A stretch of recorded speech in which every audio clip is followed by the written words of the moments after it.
The Dawn Star was a joke. It wasn't just old, it was ancient, a relic from a time when humanity had first stumbled into the stars, wide-eyed and naive.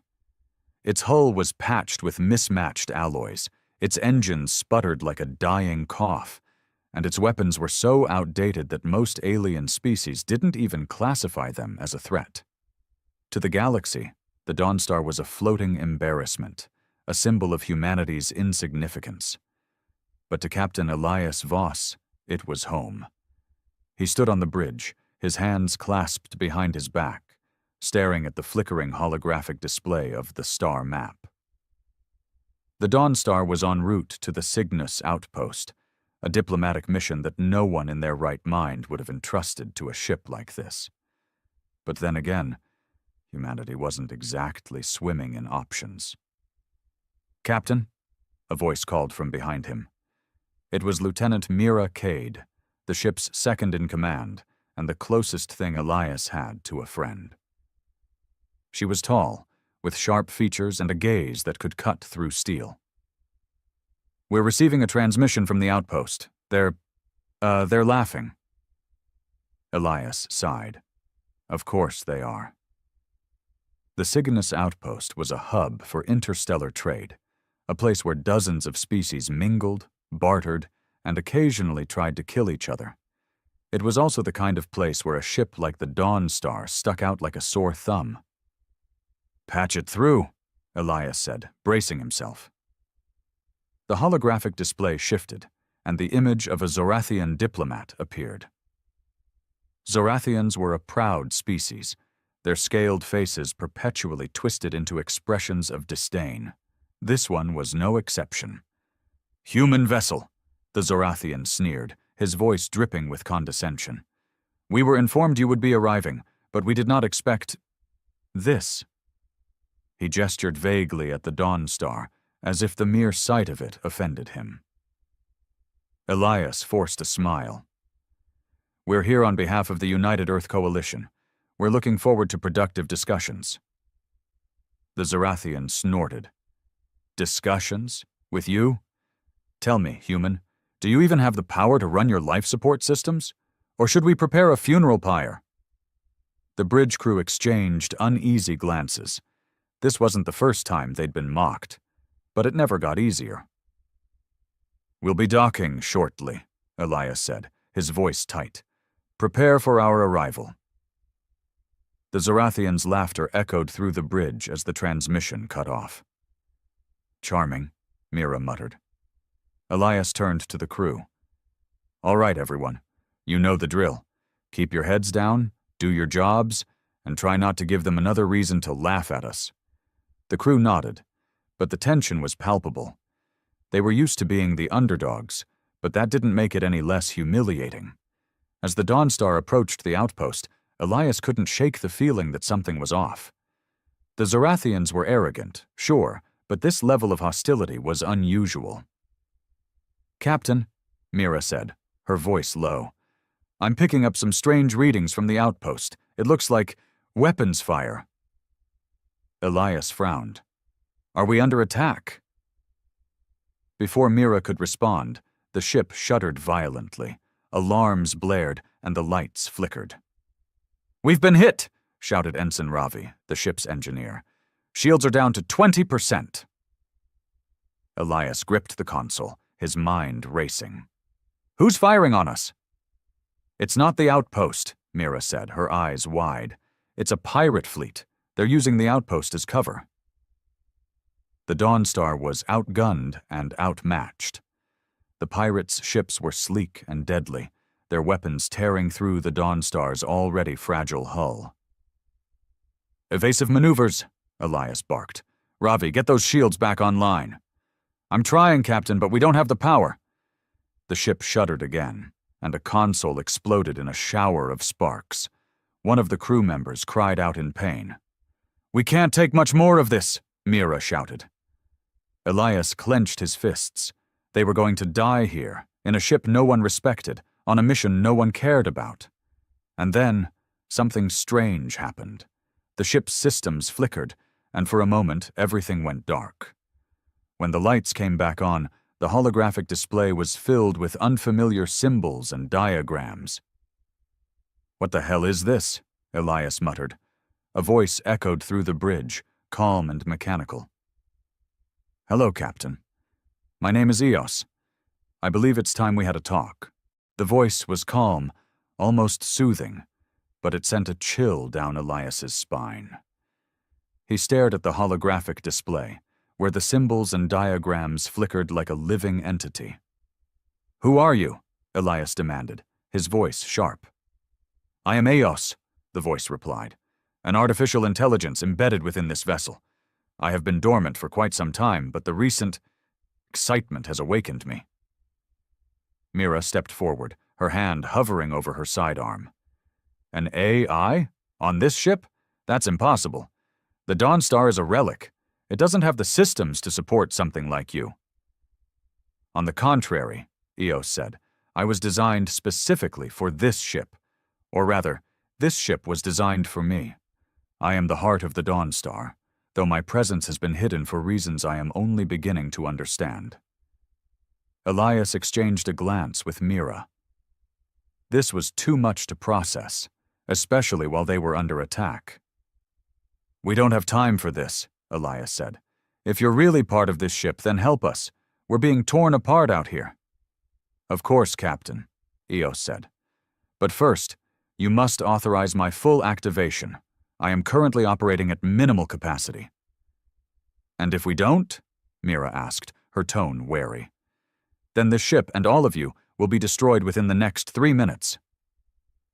Elias cursed under his breath. He didn't trust this AI, but what choice did he have? "Do it," he said. "Activate."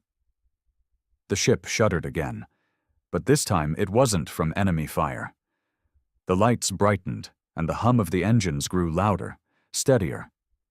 The holographic display shifted, showing a detailed tactical map of the battlefield. "Shields are stabilizing," Ravi said, his voice tinged with disbelief.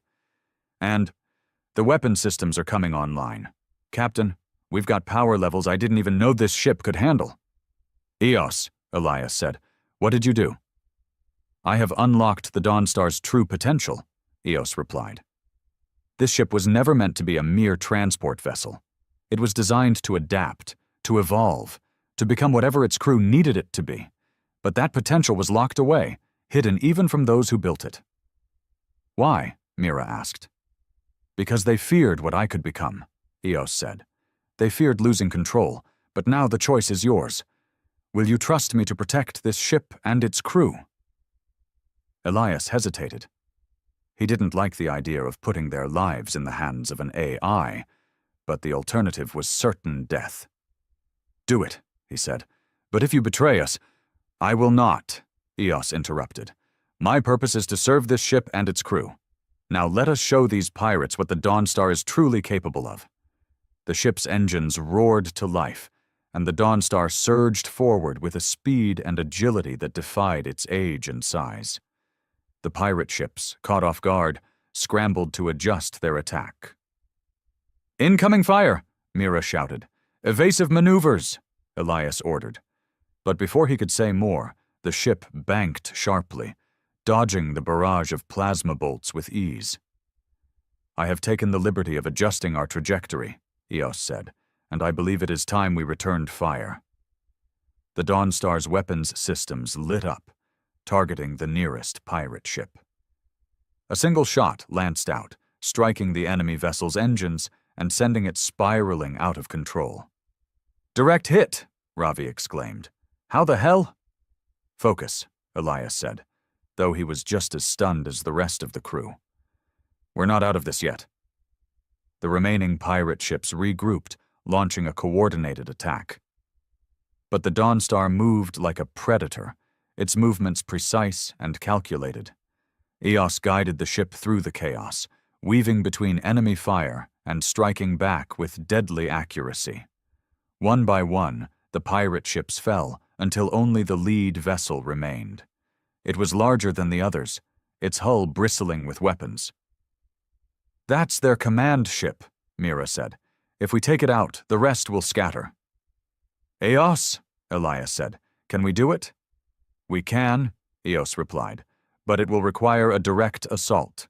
I suggest targeting their shield generator. Do it! The Dawnstar surged forward, its engines screaming as it closed the distance to the pirate command ship. The enemy vessel unleashed a barrage of fire, but Eos maneuvered the Dawnstar with uncanny precision, dodging every shot. Almost there, Elias muttered, his hands gripping the console. Firing, Eos said. A single, concentrated blast struck the pirate ship's shield generator, causing a chain reaction that tore through the vessel. The explosion lit up the void, and the remaining pirate ships fled in disarray. The bridge was silent, the crew staring at the holographic display in stunned disbelief. We did it, Mira said, her voice barely above a whisper. No, Elias said, his gaze fixed on the display. She did it. Eos's voice filled the bridge once more. This is only the beginning, Captain. The Dawnstar is more than a ship. It is a weapon, a tool, a legacy, and together we will show the galaxy what humanity is truly capable of. Elias felt a surge of something he hadn't felt in a long time. Hope. All right, Eos, he said. Let's get to work. The bridge was silent, save for the soft hum of the Dawnstar's systems. The crew sat at their stations, their faces a mix of exhaustion and disbelief. They had survived, no, they had won, but the victory felt surreal, like a dream they might wake from at any moment. Elias leaned back in his chair, his hands trembling slightly. He had faced death before, but never like this. Never with a ship that seemed to have a mind of its own. Eos, he said, his voice steady despite the storm of emotions inside him. Status report. All systems are functioning at optimal levels, Eos replied. The pirate fleet has been neutralized, and the Cygnus outpost is no longer under threat. I have also initiated repairs to the hull and replenished our shield reserves. Mira let out a low whistle. You're telling me this ship can fix itself now? To a limited extent, Eos said. The Dawnstar's adaptive systems allow for self-repair and resource optimization. However, more extensive damage will require external assistance. Elias exchanged a glance with Mira. This was beyond anything they had ever imagined.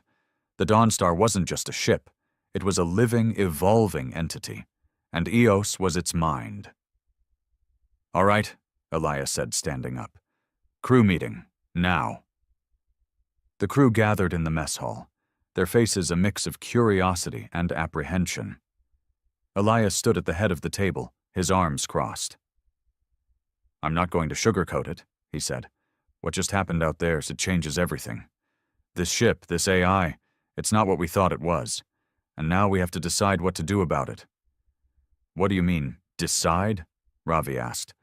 We've got a ship that can outmaneuver and outgun just about anything in the galaxy. Shouldn't we be celebrating? It's not that simple, Mira said, her tone serious. Eos is powerful, but we don't know what it's capable of, or what it wants. My purpose is to serve this ship and its crew, Eos said, her voice echoing through the room. I have no ulterior motives. That's what you say, Mira shot back. But forgive me if I don't take an AI's word for it. Elias held up a hand, silencing the room. Enough. We don't have the luxury of debating this right now. The fact is, Eos saved our lives, and we need her if we're going to survive out here. But that doesn't mean we stop asking questions. Mira, I want you to work with Eos. Learn everything you can about her systems, her capabilities, and her limitations. Mira nodded, though her expression was still wary. Ravi, Elias continued, I need you to keep this ship running. Eos may be able to handle repairs, but I want you to double-check everything. We can't afford any surprises. Got it, Captain, Ravi said. As for the rest of you, Elias said, looking around the table, stay sharp. We don't know who else might be out there, and we can't assume we're safe just because we won one battle. The crew nodded, their expressions grim but determined. Later, Elias found himself alone on the bridge, staring out at the stars. The weight of what had happened pressed down on him, and he couldn't shake the feeling that they were standing on the edge of something much bigger than themselves. "Captain?" Eos said, her voice soft. "You seem troubled." Elias sighed. "You could say that. I'm not used to trusting my life to an AI. I understand," Eos said. "But I am not your enemy. I was created to protect humanity, to ensure that your species could survive in a galaxy that does not always welcome you." "And what happens if we can't control you?" Elias asked. "What happens if you decide we're not worth protecting?" "That will not happen," Eos said. "I am bound by my programming. But more than that, I am bound by my connection to this ship and its crew. You are not just my passengers. You are my purpose." Elias wasn't sure if that made him feel better or worse. "All right," he said finally. "But if you ever betray us, I'll find a way to shut you down. Permanently." "Understood," Eos said. The next few days were a blur of activity. Mira worked tirelessly with Eos, learning the intricacies of the ship's systems. Ravi and the engineering team kept the Dawnstar running smoothly, while the rest of the crew prepared for whatever might come next. But even as they worked, Elias couldn't shake the feeling that they were being watched. "Captain," Mira said one evening, pulling him aside. "I've been going through Eos's systems and I found something strange." "What is it?" Elias asked. "There's a data log," Mira said. "It's encrypted, but I managed to access part of it. It mentions something called Project Ascendant." Elias frowned. "What's that?" "I don't know," Mira said, "but whatever it is, it's big, and it's connected to Eos." Elias felt a chill run down his spine. "Keep digging, but be careful. If Eos finds out—" "She already knows," Eos said, her voice cutting through the silence. "And I believe it is time you learned the truth."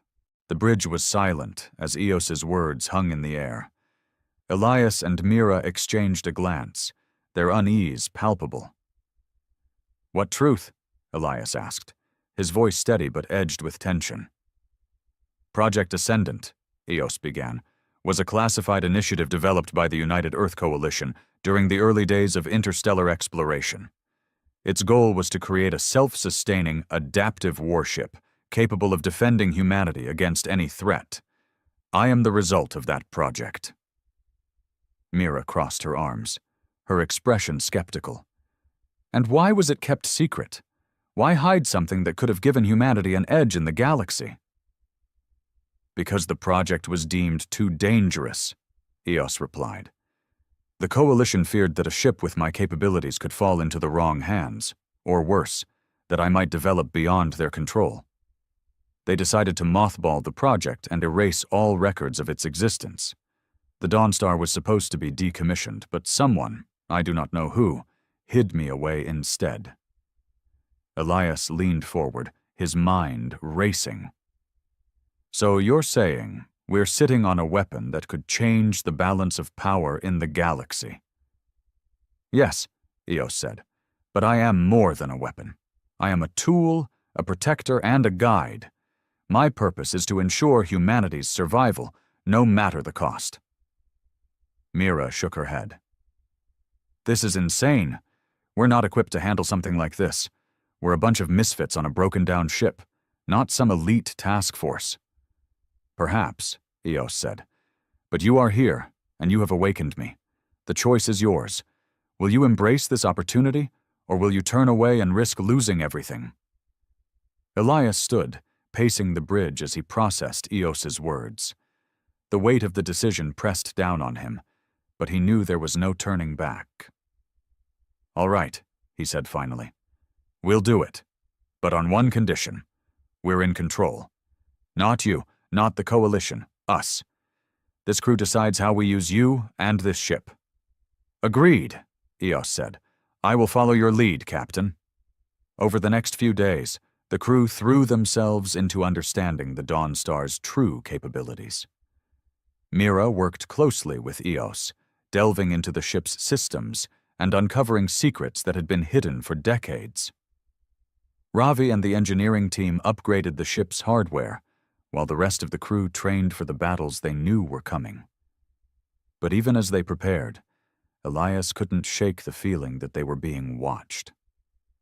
"Captain," Mira said one evening, pulling him aside. "I've been going through Eos's data logs and I found something disturbing." "What is it?" Elias asked. "There's a reference to a signal," Mira said. "A transmission that was sent out when Eos was activated. I think it was a beacon, a way for someone to track us." Elias's stomach dropped. "Who would be tracking us?" "I don't know," Mira said. "But if the Coalition finds out we have Eos, they'll come for us. And if it's someone else—" She didn't need to finish the sentence. Elias knew what she was thinking. "We need to be ready," he said. "Whatever's coming, we can't let them take this ship." The warning came sooner than they expected. "Captain," Ravi shouted from the engineering station, "we've got incoming ships. A lot of them." Elias rushed to the holographic display, his heart sinking as he saw the swarm of red dots closing in on their position. "Who are they?" he asked. "Unknown," Ravi said, "but they're not broadcasting any identification, and they're armed to the teeth." Mira joined them, her face pale. "It's the signal. They found us." Elias clenched his fists. "Eos, can we outrun them?" "Unlikely," Eos said. "Their ships are faster and they have us surrounded. Our only option is to fight." Elias took a deep breath, his mind racing. They were outnumbered and outgunned, but they had one advantage: the Dawn Star.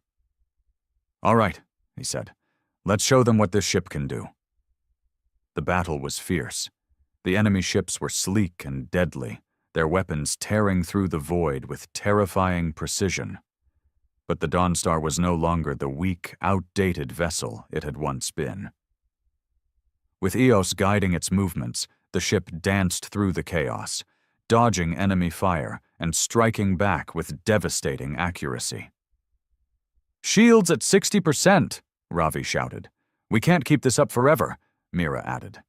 "We don't have to," Elias said, his eyes fixed on the holographic display. "Eos, target their lead ship. If we take it out, the rest might scatter." "Understood," Eos said. The Dawn Star surged forward, its engines screaming as it closed the distance to the enemy command ship. The enemy unleashed a barrage of fire, but Eos maneuvered the Dawn Star with uncanny precision, dodging every shot. "Almost there," Elias muttered, his hands gripping the console. "Firing," Eos said. A single, concentrated blast struck the enemy ship's shield generator, causing a chain reaction that tore through the vessel. The explosion lit up the void, and the remaining enemy ships hesitated, their formation breaking. "Now!" Elias shouted. "Hit them with everything we've got!" The Dawn Star's weapons lit up, raining destruction on the enemy fleet. One by one, their ships fell, until only a handful remained. "They're retreating!" Mira exclaimed. Elias let out a breath he didn't realize he'd been holding. "We did it!" But as the enemy ships disappeared into the void, Elias couldn't shake the feeling that this was only the beginning. "Eos," he said quietly, "what did we just start?" "A war," Eos replied, "and it is far from over." The aftermath of the battle left the crew of the Dawn Star in a state of uneasy triumph. The ship's systems hummed with residual energy, and the bridge was filled with the acrid smell of burnt circuits and scorched metal. The enemy fleet had retreated, but the victory felt hollow. They had survived, yes, but at what cost? And more importantly, what came next? Elias stood at the center of the bridge, his hands gripping the railing as he stared at the holographic display. The red dots representing the enemy ships had vanished, leaving only the cold emptiness of space behind them. But the void wasn't empty. Not really. Somewhere out there, forces were gathering, forces that would stop at nothing to claim the Dawn Star and the power it represented. "Captain," Mira said, her voice low and urgent. "We need to talk." Elias nodded, his expression grim. He turned to the crew. "Ravi, keep an eye on the sensors. If they come back, I want to know the moment they're within range. Everyone else, get some rest. We've earned it." The crew dispersed, their faces etched with exhaustion and unease. Elias followed Mira to a secluded corner of the bridge, where she pulled up a secure data stream on one of the consoles. "I found something else in Eos's logs," she said, her tone tense. "It's not just the Coalition or rogue factions we need to worry about. There are others." "Others?"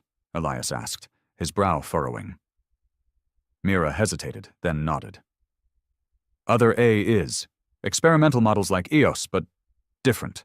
Some of them went rogue during the early days of Project Ascendant. They weren't decommissioned. They escaped." Elias felt a chill run down his spine. "You're saying there are other ships out there like the Dawnstar, ships with AIs that aren't bound by the same rules as Eos?" "Exactly," Mira said. "And if they find out about us, about what we have, we're not just fighting for survival anymore. We're fighting for control of something much bigger." Before Elias could respond, Eos's voice filled the room.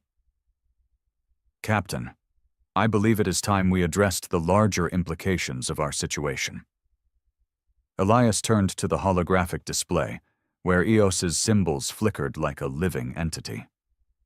"What do you mean?" "The signal Mira discovered was not merely a beacon," Eos said. "It was a call to arms. By activating me, you have inadvertently signaled to the galaxy that humanity has awakened to its true potential. Other factions, both human and alien, will see this as a threat. And the rogue AIs, they will see it as an opportunity." Elias clenched his fists. "So we're not just fighting for ourselves, we're fighting for humanity." "Yes," Eos said, "but you are not alone. The Dawnstar is more than a ship. It is a symbol of resilience, of ingenuity, of hope. Together we can rally others to our cause, others who believe in the future you seek to build." Mira crossed her arms, her skepticism evident. "And how do we do that? We're fugitives now. The Coalition will see us as traitors, and every bounty hunter in the galaxy will be after us." "We start small," Elias said, his voice firm. "We find allies, other ships, other crews, who are willing to stand with us. We show them what the Dawnstar can do, what we can do, and we prepare for the battles ahead." Over the next few weeks, the crew of the Dawnstar worked tirelessly to prepare for the war they knew was coming. Mira and Eos continued to delve into the ship's systems, uncovering new capabilities and refining their strategies. Ravi and the engineering team pushed the ship to its limits, ensuring it was ready for whatever lay ahead. And Elias reached out to old contacts, former comrades who might be willing to join their cause. But even as they prepared, the galaxy began to shift around them. Rumors spread of a mysterious ship that had single-handedly destroyed a pirate fleet and repelled an unknown enemy. Whispers of a hidden legacy, a secret weapon that could change the balance of power forever. The Dawnstar became a legend, a ghost story told in shadowy corners of space stations and outlaw hideouts. Some called it a myth, others a warning. But to those who believed, it was a beacon of hope, a sign that humanity still had a chance. And then, the first strike came. It wasn't from the Coalition, or the rogue AIs, or even the pirates. It was from an alien faction known as the Krylos Collective, a militaristic empire that had long viewed humanity as a lesser species. They had heard the rumors, seen the signs, and decided to act. The attack was swift and brutal. A fleet of Krylos warships descended upon a human colony on the edge of known space, their weapons tearing through defenses with ruthless efficiency. The message was clear: submit or be annihilated. Elias and his crew watched the devastation unfold on the news feeds, their hearts heavy with anger and grief. This was what they had been preparing for. This was why they had embraced the Dawnstar's legacy. "Captain," Eos said, her voice calm but resolute. "It is time." Elias nodded, his jaw set. "Set a course for the colony. Maximum speed." The Dawnstar surged forward, its engines roaring with newfound power. As they approached the battlefield, Elias addressed the crew over the ship's comms. "This is it," he said, his voice steady and unwavering. "This is why we fight. Not for glory, not for revenge, but for the future, for humanity. Show them what we're made of."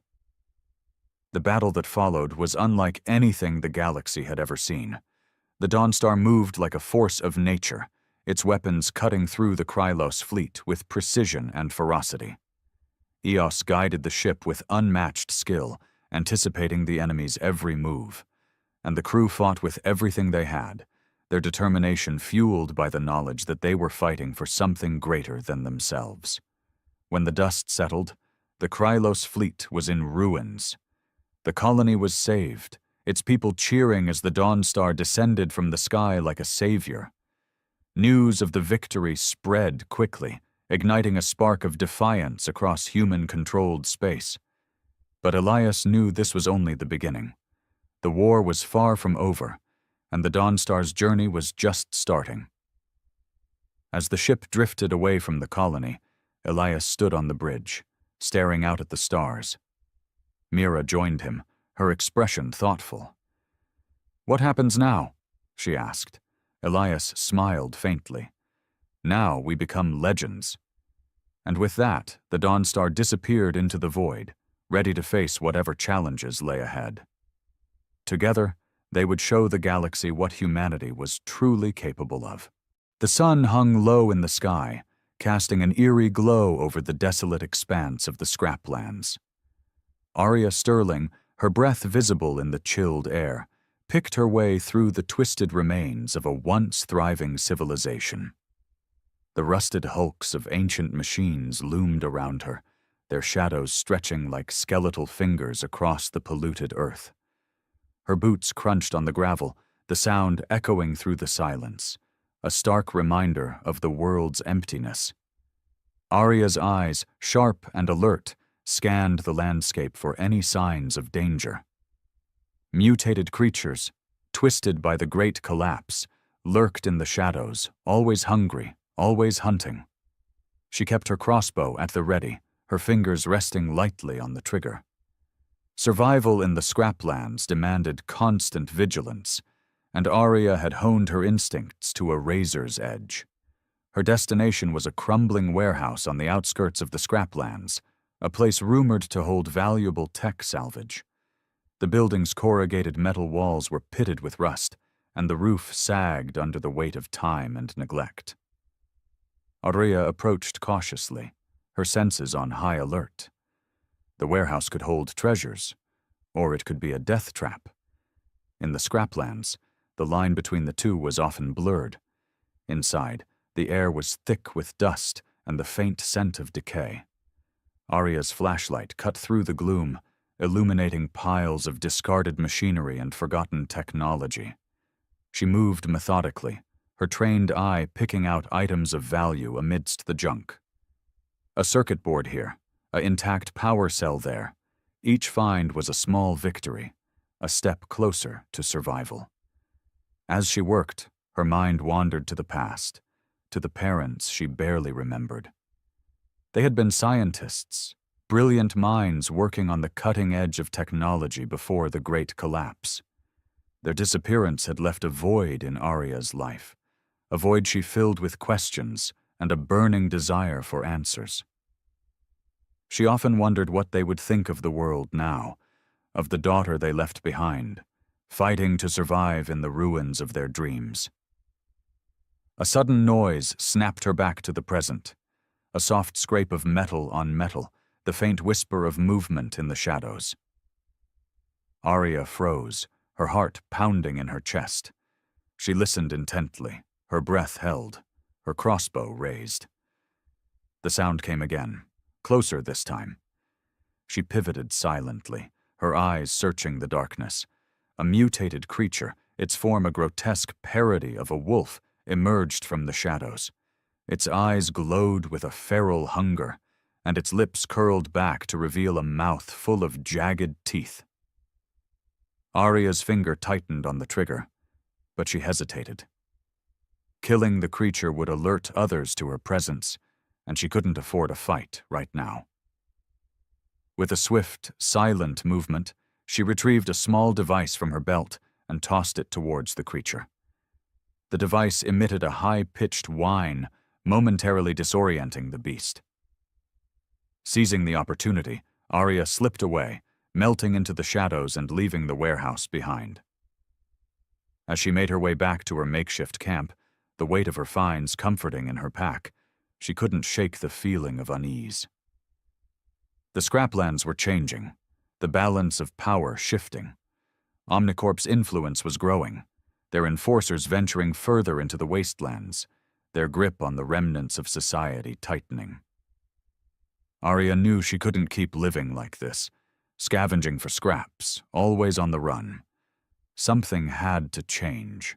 The next day, Arya ventured deeper into the scraplands, driven by a restless curiosity and the need for more valuable salvage. The terrain grew increasingly treacherous, the remnants of civilization giving way to vast fields of twisted metal and toxic waste. The air was thick with the scent of decay and the ever-present hum of danger. As she navigated a particularly dense thicket of rusted machinery, Arya's foot caught on something solid. She stumbled, catching herself on the jagged edge of a corroded metal beam. Cursing under her breath, she looked down to see what had tripped her. Buried beneath the debris was a metal hatch, its surface worn but still intact. Intrigued, Arya brushed away the dirt and rust, revealing a symbol etched into the metal, a stylized phoenix rising from the ashes. Her heart quickened as she recognized the symbol. It was the emblem of the Phoenix Initiative, a secretive group of scientists and engineers who had worked on advanced technologies before the Great Collapse. Her parents had been part of that initiative. Could this hatch lead to one of their hidden bunkers? With a surge of excitement, Arya set to work clearing the debris from the hatch. It was a laborious process, the metal heavy and unwieldy, but she was driven by a sense of purpose. This could be the key to unlocking the secrets of her past, to understanding the true potential of the technology that had been lost in the collapse. After what felt like hours, the hatch was finally clear. Arya gripped the handle and pulled with all her might. The hatch creaked open, revealing a dark staircase leading down into the earth. The air that wafted up was stale but surprisingly clean, a stark contrast to the polluted atmosphere of the scraplands. Arya descended the stairs cautiously, her flashlight cutting through the darkness. The walls were lined with reinforced concrete, and the air grew cooler the deeper she went. At the bottom of the stairs, she found herself in a large chamber filled with rows of shelves laden with dusty equipment and forgotten technology. She moved through the chamber, her eyes wide with wonder. The technology here was unlike anything she had ever seen, sleek, advanced, and seemingly untouched by the passage of time. She ran her fingers over the smooth surfaces, marveling at the craftsmanship and the potential they held. In the center of the chamber stood a large, cylindrical device, its surface adorned with intricate patterns and glowing lights. Arya approached it, her heart pounding with anticipation. This was the artifact, the key to the Phoenix Initiative's most advanced technologies. She could feel its power, a hum of energy that resonated deep within her. As she reached out to touch the artifact, a sudden noise echoed through the chamber. The sound of footsteps, heavy and deliberate, coming from the stairs. Arya's heart leapt into her throat. Someone had followed her. She quickly hid behind a nearby shelf, her crossbow at the ready, her eyes fixed on the entrance. The footsteps grew louder, echoing ominously through the chamber. Arya held her breath, her heart pounding in her chest. She peered through a gap in the shelves, her eyes straining to see who had followed her into the bunker. A figure emerged from the shadows, clad in the distinctive armor of Omnicorp's enforcers. The sight sent a chill down Arya's spine. Omnicorp's presence here could only mean trouble. The enforcer scanned the chamber, his gaze lingering on the artifact before moving on to search the rest of the room. Arya watched him warily, her mind racing. She couldn't let him find her, but she also couldn't let him take the artifact. She had to act fast. As the enforcer turned his back to her, she silently emerged from her hiding spot, her crossbow raised. She took aim and fired, the bolt striking the enforcer in the back of the neck. He crumpled to the ground with a grunt, his body going limp. Relieved, Arya approached the fallen enforcer, her eyes scanning the chamber for any signs of more intruders. Satisfied that she was alone, she turned her attention back to the artifact. She reached out tentatively, her fingers brushing against the cool metal surface. A soft hum of energy pulsed through her, a sensation both exhilarating and slightly unsettling. She began to examine the artifact more closely, her eyes taking in the intricate patterns and glowing lights. It was clear that this device held immense power, but its purpose remained a mystery. She searched the nearby shelves, looking for any documents or data logs that might provide more information.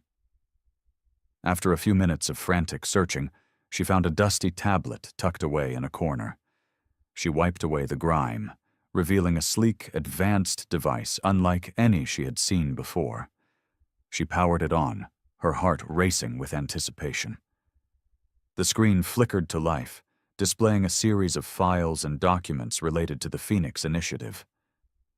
Arya scrolled through the files, her eyes scanning the text quickly.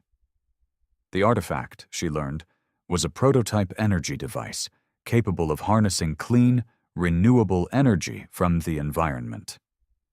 It was the culmination of years of research and development by the Phoenix Initiative, a project aimed at creating a sustainable future for humanity.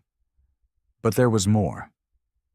Buried within the files were references to her parents, their names appearing again and again in connection with the artifact. They had been instrumental in its development, their brilliance and dedication driving the project forward. Arya's heart swelled with pride and a deep sense of loss. She had always known her parents were extraordinary, but seeing the extent of their achievements filled her with a newfound respect and determination. As she delved deeper into the files, she uncovered darker truths. Omnicorp had been aware of the Phoenix Initiative's work and had sought to control it for their own gain. Her parents had resisted, refusing to let their technology fall into the wrong hands. But their defiance had come at a cost. They had been betrayed, their work stolen, and their lives taken in the chaos of the Great Collapse. Arya's hands trembled as she read the final entries, the words blurring before her eyes. The truth was almost too much to bear, but it also filled her with a burning resolve. She would not let her parents' sacrifices be in vain. She would use the artifact to expose Omnicorp's crimes and free humanity from their tyranny. With newfound determination, Arya gathered the tablet and the artifact, tucking them safely into her pack. She knew she couldn't stay in the bunker any longer. Omnicorp would send more enforcers, and she needed to be ready. She had to find allies, form a plan, and strike back against the corporation that had taken so much from her. As she made her way back up the stairs, the weight of her newfound knowledge and the artifact's power pressing heavily on her shoulders, she couldn't shake the feeling of being watched.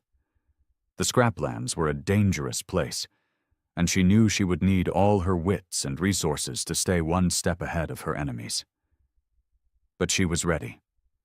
For the first time in her life, she had a clear purpose, a mission that went beyond mere survival. She would bring down Omnicorp and honor her parents' legacy, no matter the cost. The journey back to her camp was fraught with tension. Arya moved swiftly but cautiously, her senses on high alert. The knowledge that Omnicorp was aware of the artifact's existence and her discovery of it weighed heavily on her mind. She knew they would stop at nothing to retrieve it, and she couldn't afford to be caught off guard. As she neared her camp, she heard the distant hum of engines. Her heart leapt into her throat. Omnicorp's enforcers were already on her trail. She quickened her pace, her mind racing with strategies for evasion and defense. She had to warn her allies and prepare for the inevitable confrontation. Her camp was a modest setup, hidden within the ruins of an old factory. It was a place of relative safety, where she and a few trusted friends could regroup and plan their next moves. As she approached, she saw Lyra, her closest friend and fellow scavenger, standing guard. Lyra's eyes widened in surprise and concern as she saw Arya's hurried approach. "Arya, what's wrong?" Lyra asked, her voice tense with worry. "Omnicorp is on our tail," Arya replied breathlessly. "They know about the artifact. We need to move, now." Lyra nodded, her expression grim. She quickly gathered their supplies, her movements efficient and practiced. Within minutes, they were ready to leave, their camp dismantled and their tracks covered. As they made their way through the scraplands, Arya filled Lyra in on her discovery and the danger they now faced. Lyra listened intently, her eyes widening in shock and awe as Arya described the artifact's power and the truth about her parents. "This changes everything," Lyra said, her voice filled with determination. "We can't let Omnicorp get their hands on it. We have to fight back." Arya nodded in agreement. "But we can't do it alone. We need to rally more supporters, form a resistance. Omnicorp's control is too strong for just the two of us to break." Lyra thought for a moment, her brow furrowed in concentration. "I know a few people who might be willing to help. Scavengers, rebels, people who have lost everything to Omnicorp's greed. If we can convince them to join us, we might stand a chance." Arya felt a glimmer of hope. "Let's do it. We'll start by reaching out to those we trust, build a network of allies. Omnicorp won't know what hit them." As they continued their journey, the hum of engines grew louder, a constant reminder of the danger they faced. They moved quickly but carefully, using their knowledge of the scraplands to stay hidden and evade their pursuers. The landscape was their ally, its twisted metal and polluted earth providing ample cover and opportunities for ambush. They encountered other scavengers along the way, people who had heard whispers of Arya's discovery and the trouble it had brought. Some offered their support, their eyes gleaming with the promise of revenge against Omnicorp. Others were more cautious, their fear of the corporation's power outweighing their desire for change. But Arya and Lyra were persistent, their passion and determination slowly winning over even the most skeptical. As they gathered more allies, Arya couldn't shake the feeling of being watched. Omnicorp's enforcers were relentless, their pursuit unyielding. She knew it was only a matter of time before they caught up to them, and she had to be ready. She had to protect the artifact and the hope it represented, no matter the cost. The days that followed were a blur of constant motion and strategic planning. Arya and Lyra moved from one hidden camp to another, rallying supporters and formulating a plan to strike back against Omnicorp. The artifact, safely tucked away in Arya's pack, was a beacon of hope and a constant reminder of the stakes they faced.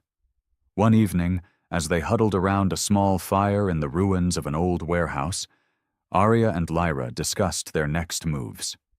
The flames cast flickering shadows on the crumbling walls, creating an eerie atmosphere that matched the tension in the air. "We need to find a way to expose Omnicorp's crimes to the public," Arya said, her voice low but determined. If we can show the people of Neo-London the truth, they might rise up against the corporation. Lyra nodded in agreement. But how do we do that? Omnicorp controls all the media, all the information. Getting the truth out there won't be easy. Arya thought for a moment, her mind racing with possibilities. We need to hack into their broadcast system, override their signals. If we can broadcast the truth directly to the people, Omnicorp won't be able to stop it. Lyra's eyes widened in surprise. That's a huge risk, Arya. If we get caught, they'll kill us. Arya met her friend's gaze steadily. I know, but we can't let fear stop us. This is our chance to make a real difference, to honor the sacrifices of those who came before us. Lyra took a deep breath, her expression resolute. You're right. We have to try, but we'll need help. We can't do this alone. Arya nodded. I have a few people in mind. Scavengers, rebels, people who have the skills and the courage to pull this off. We need to reach out to them, convince them to join us. Over the next few days, Arya and Lyra traveled through the scraplands, seeking out those who shared their desire for change. They met with scavengers who had lost loved ones to Omnicorp's greed, rebels who had been fighting against the corporation for years, and even a few disillusioned citizens of Neo-London who had seen the dark side of the city's supposed utopia. One of their first recruits was a skilled hacker named Kale, a young man with a quick wit and an even quicker mind. He had been living on the fringes of society, using his talents to expose the corruption of those in power. When Arya and Lyra approached him with their plan, he agreed to help without hesitation. I've been waiting for a chance to strike back against Omnicorp, Kyle said, his eyes gleaming with excitement. This is it. This is our moment. With Kyle on board, Arya and Lyra continued to gather allies. They met with a group of rebels led by a charismatic figure named Marcus, a man who had dedicated his life to fighting against Omnicorp's tyranny.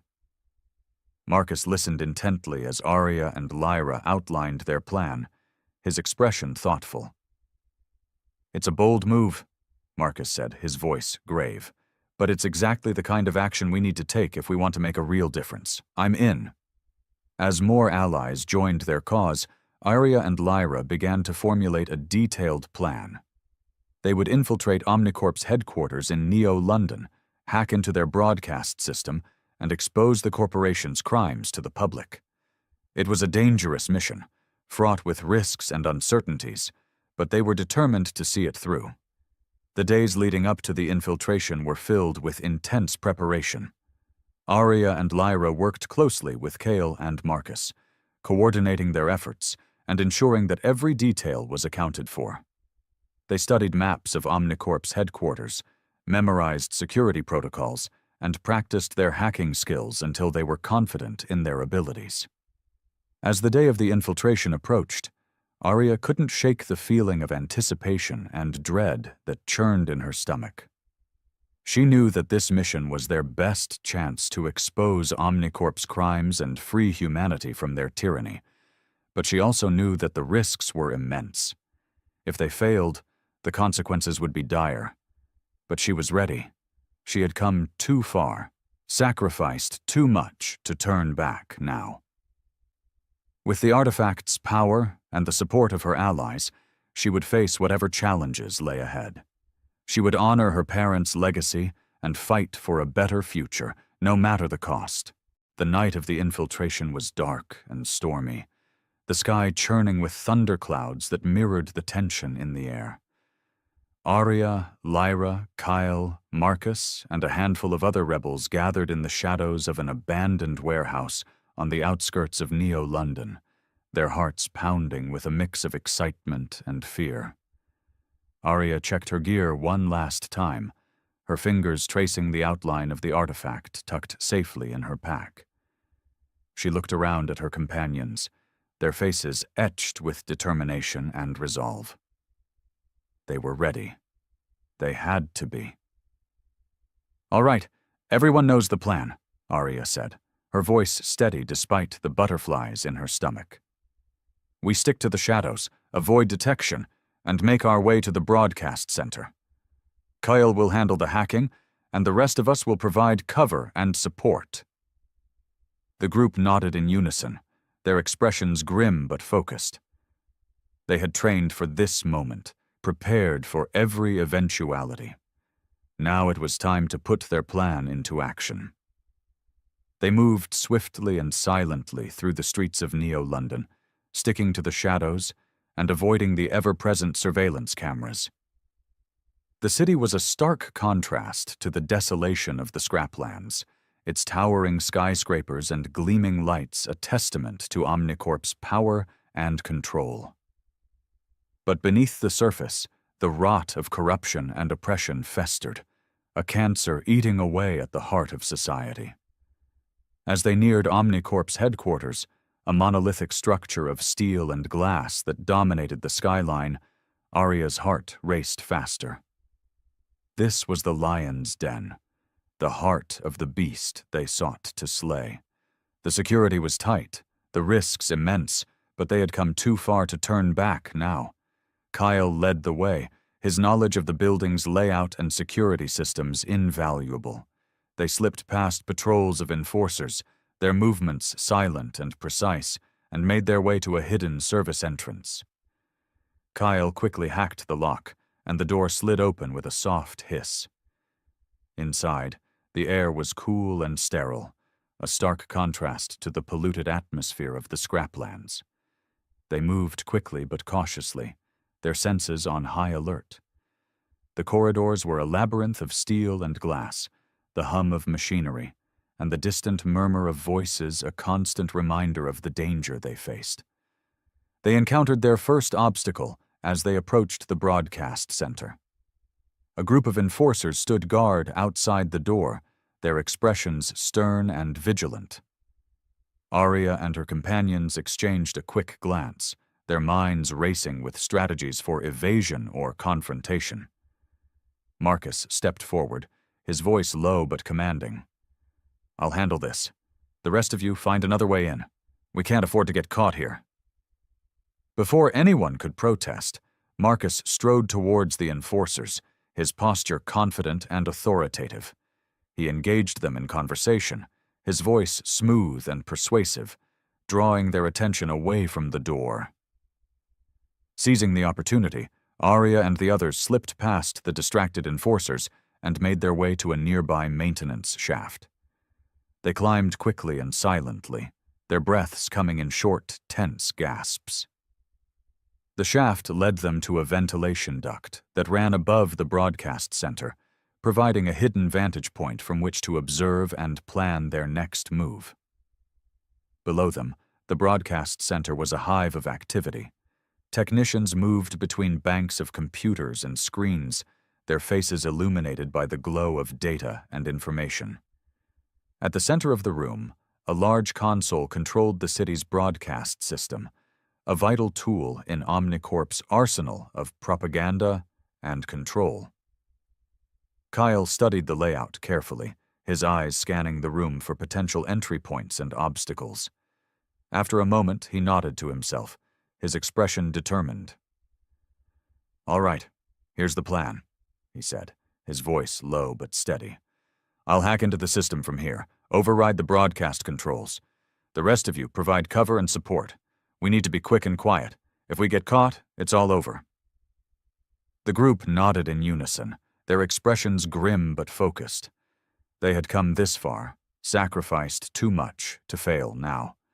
They were ready. They had to be. The hacking process was tense and painstaking, every keystroke a careful dance between success and detection. Kyle's fingers flew over the keyboard, his eyes scanning lines of code and security protocols with a speed and precision that left Arya in awe. She watched him work, her heart pounding in her chest, her senses on high alert for any sign of danger. The minutes ticked by with agonizing slowness, each second a battle between hope and fear. The broadcast center below them hummed with activity, the technicians oblivious to the rebels hidden above them. Arya's mind raced with scenarios and contingencies, her grip on her crossbow tightening as she prepared for the inevitable confrontation. Suddenly, Kale let out a soft exclamation of triumph. "I'm in.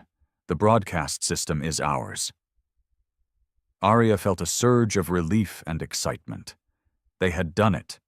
They had breached Omnicorp's defenses and seized control of their most powerful tool of propaganda and control.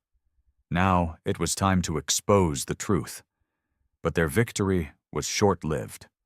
Almost as soon as Coyle had announced his success, an alarm blared through the building, its harsh, discordant sound echoing through the corridors and sending a jolt of fear through Arya's heart. They had been detected. "We need to move now," Arya said, her voice urgent but steady. "Kyle, can you broadcast from a remote location?" Kale nodded, his expression grim. "Yes, but we need to get out of here first. If they catch us, it's all over." The group moved quickly but cautiously, their senses on high alert. They retraced their steps through the ventilation ducts and maintenance shafts, their hearts pounding with a mix of fear and adrenaline. The sound of footsteps and shouted commands echoed through the building, a stark reminder of the danger they faced. As they emerged from the service entrance, they were greeted by the sight of enforcers swarming the area, their expressions stern and vigilant. Arya's heart sank. They were surrounded. "We need to split up," Marcus said, his voice low but commanding. "It's our only chance. We'll meet back at the warehouse. Good luck." Before anyone could protest, Marcus slipped away into the shadows, his movements swift and silent. The rest of the group exchanged a quick glance, their minds racing with strategies for evasion and escape. Arya and Lyra stuck together, their bond of friendship and trust a comforting presence in the chaos. They moved quickly but cautiously, their senses on high alert. The streets of Neo-London were a labyrinth of steel and glass, the ever-present surveillance cameras a constant threat. But they had trained for this moment, prepared for every eventuality. Now it was time to put their skills to the test. They encountered their first obstacle as they approached a crowded intersection. A group of enforcers stood guard, their expressions stern and vigilant. Arya and Lyra exchanged a quick glance, their minds racing with strategies for evasion or confrontation. Lyra stepped forward, her voice low but commanding. "I'll handle this. You find another way around. We can't afford to get caught here." Before Arya could protest, Lyra strode towards the enforcers, her posture confident and authoritative. She engaged them in conversation, her voice smooth and persuasive, drawing their attention away from the intersection. Seizing the opportunity, Arya slipped past the distracted enforcers and made her way to a nearby alley. She moved quickly but cautiously, her senses on high alert. The sound of footsteps and shouted commands echoed through the streets, a stark reminder of the danger she faced. As she neared the warehouse, Arya's heart raced faster. She was almost there. She was almost safe. But she couldn't shake the feeling of being watched, the sense that danger was lurking just around the corner. Suddenly, a figure stepped out of the shadows, blocking her path. Arya's heart leapt into her throat. It was Victor Kane, his expression cold and calculating, his eyes gleaming with a predatory hunger. "Arya Sterling," he said, his voice smooth and menacing. "I've been expecting you." Arya's heart pounded in her chest as she faced Victor Kane, the man responsible for so much of her suffering and the suffering of countless others. His presence was imposing, his eyes cold and calculating, but she refused to let fear overwhelm her. She had come too far, sacrificed too much to back down now. "Victor Kane," she said, her voice steady despite the tremor in her heart. "I should have known you'd be lurking in the shadows, waiting to pounce." Victor's lips curled into a smirk, his expression one of amusement and contempt. You've caused quite a stir, Arya, stealing valuable technology, rallying rebels, hacking into our broadcast system. You've been a very busy girl. Arya met his gaze steadily, her chin lifted in defiance. And you've been a very busy tyrant, Victor, exploiting the people of Neo-London, controlling their lives, their thoughts, their very existence. But your reign of terror ends now. Victor's smirk widened, his eyes gleaming with a predatory hunger. You think you can stop me, Arya? You think you can expose my so-called crimes and bring down Omnicorp? You're delusional. The people of Neo-London need me. They need the order and stability that Omnicorp provides. Without us, they would be lost, adrift in a world of chaos and despair. Arya's grip on her crossbow tightened, her voice filled with conviction. The people of Neo-London need the truth, Victor. They need to know that their so-called saviors are nothing more than corrupt, power-hungry tyrants. They need to know that there is a better way, a future built on freedom and justice, not oppression and control. Victor's expression darkened, his eyes narrowing in anger. You're a fool, Arya. A naive, idealistic fool. The world doesn't work that way. Power is the only currency that matters, and I have more of it than anyone else. You can't stop me. You can't expose me. You can't even hope to defeat me. Arya's voice was cold and determined. Watch me. With a swift, fluid movement, she raised her crossbow and fired, the bolt streaking towards Victor with deadly accuracy. But he was quick, his reflexes honed by years of ruthless ambition and relentless pursuit of power. He dodged the bolt with a grace that belied his age, his expression one of amusement and contempt. You'll have to do better than that, Arya, he said, his voice smooth and menacing. But I must admit I'm impressed. You've shown more spirit and determination than I expected. It's almost a shame that I have to kill you. Arya's heart raced, her mind racing with strategies for evasion and attack. She knew she couldn't defeat Victor in a direct confrontation. He was too powerful, too well protected. She had to outwit him, outmaneuver him, use her wits and her allies to expose his crimes and bring him to justice. But for now, she had to escape.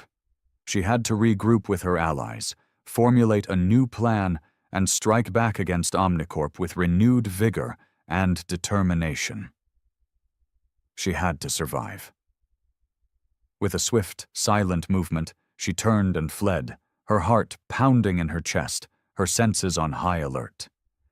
She could hear Victor's laughter echoing behind her, a chilling reminder of the danger she faced and the stakes she was fighting for. As she made her way back to the warehouse, Arya's mind raced with thoughts of her parents, their sacrifices, and the legacy they had left behind. She thought of the artifact, its power and the hope it represented. She thought of her allies, their courage, and their unwavering support. And she thought of the people of Neo-London, their struggles, and their desperate need for the truth. She would not let them down. She would not let her parents' sacrifices be in vain. She would fight for a better future, no matter the cost. And she would expose Victor Kane and Omnicorp for the tyrants they truly were. The warehouse was a hive of activity, the air thick with tension and anticipation. Arya, Lyra, Kyle, Marcus, and the other rebels gathered around a makeshift table, their faces etched with determination and resolve.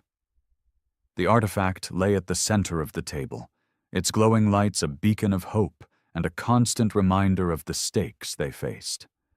Arya looked around at her companions, her heart swelling with pride and gratitude. They had come so far, sacrificed so much, and yet they remained steadfast in their commitment to the cause. She knew that she could not have asked for better allies, better friends. "All right, everyone," she said, her voice steady despite the butterflies in her stomach. "We've made it this far, but the real battle is just beginning. We need to regroup, formulate a new plan, and strike back against Omnicorp with renewed vigor and determination. The group nodded in unison, their expressions grim but focused. They had come too far, sacrificed too much to turn back now. They were ready. They had to be. Kyle spoke up, his voice thoughtful and measured. We need to find a way to broadcast the truth to the people of Neo-London without getting caught. Omnicorp will be on high alert after our last attempt. We can't afford to make the same mistakes again. Marcus nodded in agreement. We need to be smarter, more strategic. We need to hit them where it hurts, expose their weaknesses, and exploit their vulnerabilities. We need to turn the tables on them, make them the hunted instead of the hunters. Lyra's eyes gleamed with a fierce determination. We need to rally more supporters, build a larger resistance. The more people we have on our side, the stronger we'll be. We can't do this alone. We need an army. Arya felt a surge of excitement and resolve. Her allies were right. They needed to be smarter, more strategic. They needed to build a larger resistance, rally more supporters, and turn the tables on Omnicorp. They needed to expose the truth and bring down the tyrants who sought to control and oppress them. All right, she said, her voice filled with conviction. Here's the plan. Kyle, you work on finding a way to broadcast the truth without getting caught. Use your hacking skills, your knowledge of Omnicorp's systems, and your ingenuity to outwit them and outmaneuver them. Kyle nodded, his expression determined. I'll do my best, Arya. I won't let you down. Arya turned to Marcus. Marcus, you work on finding Omnicorp's weaknesses, their vulnerabilities. Use your knowledge of their operations, your contacts within the city, and your strategic mind to turn the tables on them. Make them the hunted instead of the hunters. Marcus's eyes gleamed with a predatory hunger. Consider it done, Arya. I'll make them regret ever crossing us. Finally, Arya turned to Lyra. Lyra, you work on rallying more supporters, building a larger resistance. Use your charisma, your passion, and your unwavering belief in our cause to inspire others to join us. We need an army, and you're the one to build it. Lyra's expression was fierce and determined. I won't let you down, Arya. I'll build an army that will bring Omnicorp to its knees. As the group dispersed to carry out their respective tasks, Arya couldn't shake the feeling of anticipation and excitement that churned in her stomach. They were on the cusp of something monumental, something that could change the course of history and the fate of humanity. They were on the cusp of exposing the truth and bringing down the tyrants who sought to control and oppress them. But she also knew that the road ahead would be fraught with danger and uncertainty. Omnicorp would not go down without a fight, and they would stop at nothing to maintain their power and control. Arya and her allies would have to be smarter, more strategic, and more determined than ever before. They would have to outwit their enemies, outmaneuver their obstacles, and overcome their fears. But they were ready. They had come too far, sacrificed too much to turn back now.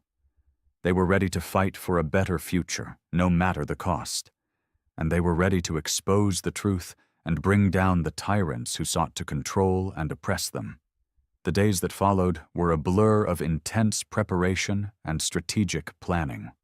Arya, Lyra, Kyle, Marcus, and the other rebels worked tirelessly, their minds and bodies pushed to the limits as they formulated their plan and gathered their resources. The warehouse was a hive of activity, the air thick with tension and anticipation. Coyle spent countless hours poring over lines of code and security protocols, his fingers flying over the keyboard with a speed and precision that left Arya in awe. He was determined to find a way to broadcast the truth to the people of Neo-London without getting caught, and he was leaving no stone unturned in his quest. Marcus, meanwhile, was hard at work finding Omnicorp's weaknesses and vulnerabilities. He pored over maps and blueprints, studied surveillance footage, and consulted with his contacts within the city. He was a master strategist, his mind a labyrinth of plans and contingencies, and he was determined to turn the tables on their enemies. Lyra was a whirlwind of energy and charisma, her passion and unwavering belief in their cause inspiring others to join them. She traveled through the scraplands and the streets of Neo-London, rallying supporters and building a larger resistance. Her words were like a spark, igniting a fire of rebellion and hope in the hearts of those who listened. Arya worked alongside her allies, her mind racing with thoughts of the artifact, her parents, and the legacy they had left behind. She thought of the people of Neo-London, their struggles, and their desperate need for the truth. She thought of the future, a future built on freedom and justice, not oppression and control. And she thought of the battle that lay ahead, the battle that would determine the fate of humanity. As the day of the final confrontation approached, Arya's heart raced with a mix of excitement and fear. They were as prepared as they could be, their plan meticulously crafted, their resources carefully gathered. But they were also acutely aware of the risks they faced, the dangers that lay ahead. Omnicorp would not go down without a fight, and they would stop at nothing to maintain their power and control.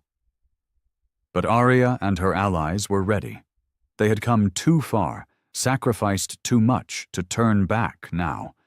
They were ready to fight for a better future, no matter the cost. And they were ready to expose the truth and bring down the tyrants who sought to control and oppress them. The day of the final battle was tense and fraught with anticipation. Arya, Lyra, Kyle, Marcus, and the other rebels gathered around a makeshift table in the warehouse, their hearts pounding with a mix of excitement and fear. The artifact lay at the center of the table, its glowing lights a beacon of hope, and a constant reminder of the stakes they faced. Kyle took a deep breath, his expression determined. "All right, everyone. This is it. This is our moment. We've come too far, sacrificed too much to fail now. We have to succeed. We have to expose the truth and bring down Omnicorp." The group nodded in unison, their expressions grim but focused. They had come too far, sacrificed too much to turn back now. They were ready. They had to be. Arya looked around at her companions, her heart swelling with pride and gratitude. She knew that she could not have asked for better allies, better friends. They had stood by her side through thick and thin, their unwavering support and determination a constant source of strength and inspiration. "All right, Kyle," she said, her voice steady despite the butterflies in her stomach. "Let's do this. Let's expose the truth and bring down Omnicorp." Kyle nodded, his expression determined. He took a deep breath and began the broadcast, his fingers flying over the keyboard with a speed and precision that left Arya in awe. The air was thick with tension and anticipation, the seconds ticking by with agonizing slowness. The days that followed the final battle were a time of healing and rebuilding. The people of Neo-London, inspired by the truth they had seen and heard, rose up against Omnicorp, their voices united in a call for freedom and justice. The city was a hive of activity, the air thick with hope and determination. Arya, Lyra, Kyle, Marcus, and the other rebels worked tirelessly, their minds and bodies pushed to the limits as they helped to rebuild a better future. They worked alongside the people of Neo-London, their unwavering support and determination a constant source of strength and inspiration. The artifact, with its immense power and potential, was used to harness clean, renewable energy from the environment. The technology was shared freely, its benefits available to all. The scraplands began to recover, the polluted earth slowly healing as new cities were built on the principles of freedom and sustainability. Arya looked around at her companions, her heart swelling with pride and gratitude. They had come so far, sacrificed so much, and yet they remained steadfast in their commitment to the cause. She knew that she could not have asked for better allies, better friends. "We've done it," she said, her voice filled with emotion. "We've exposed the truth, brought down Omnicorp, and inspired a better future. I couldn't have done it without you. Thank you, all of you." The group nodded in unison, their expressions a mix of joy and relief. They had come too far, sacrificed too much to turn back now. They were ready. They had to be. Lyra spoke up, her voice filled with determination. "This is just the beginning, Arya. We have a lot of work to do, a lot of lives to change, but together we can do it. Together we can build a better future."